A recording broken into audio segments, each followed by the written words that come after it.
quando você tem o valor de C igual a zero, o que você tem? Né? C é zero. Então, você não tem isso. Você só tem ax² mais bx igual a zero, porque o C é zero, né? Você só tem isso.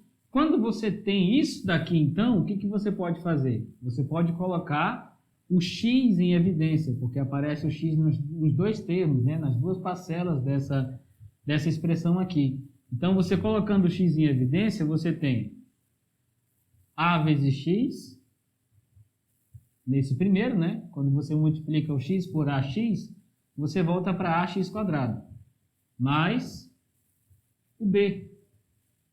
Né? Quando você multiplica o x por b, você volta para bx. E iguala isso a zero.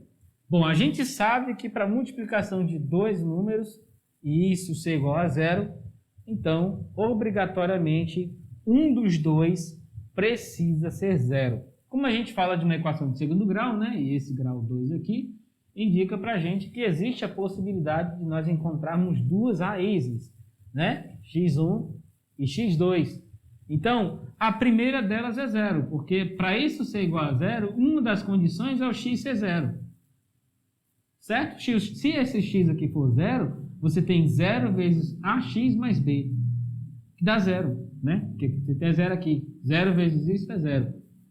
É uma delas. Então, uma das raízes, x igual a zero. Observe que eu encontrei uma das raízes sem calcular nada de delta, nada de fórmula de Bhaskara. E eu já encontrei uma das raízes.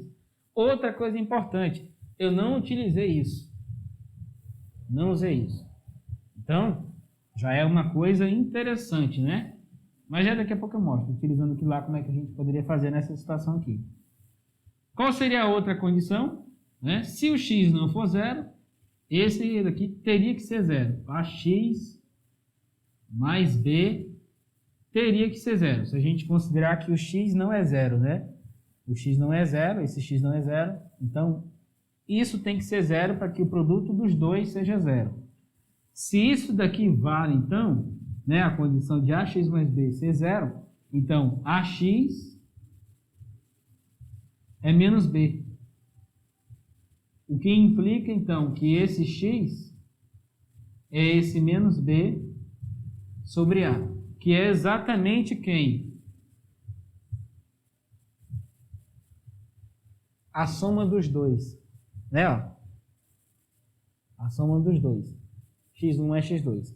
Já no caso, como 1 é zero, né? Se o x1 for zero, então a outra raiz tem que ser menos b sobre a. Isso é um fato, né? Você consegue observar ali.